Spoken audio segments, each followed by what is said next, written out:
Learning Unit 4 is about managing people through service transition.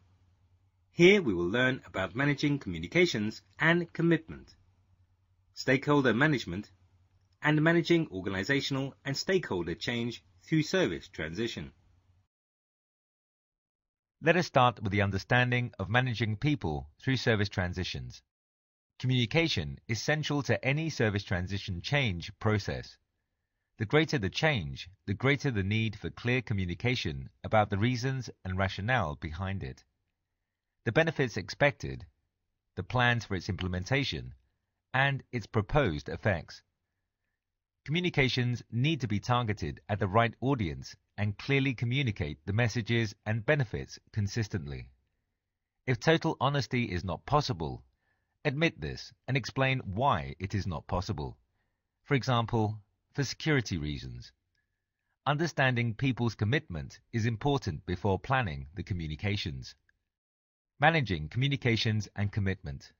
One of the major traditional weaknesses in service transition has been the inability to deliver sufficient prompt understanding of the implications, benefits, and usage of IT services.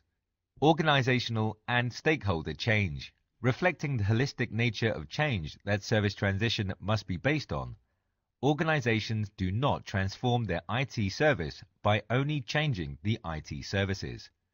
Modern innovations means that the organization itself will also inevitably change to make use of the new and changed services available. Stakeholder management.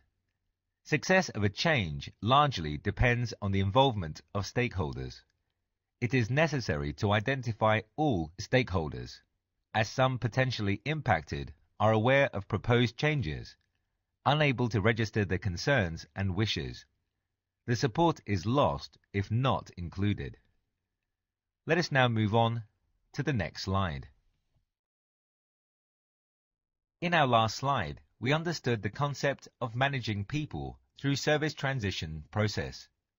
This slide talks about the managing communications and commitment in service transition in detail. Communications during service transition. Typically, many people are affected by a service change and consequently sufficient stakeholder buy-in is required to carry the transition forward successfully. It is important to establish an individual stage within the emotional cycle to understand the method of approach.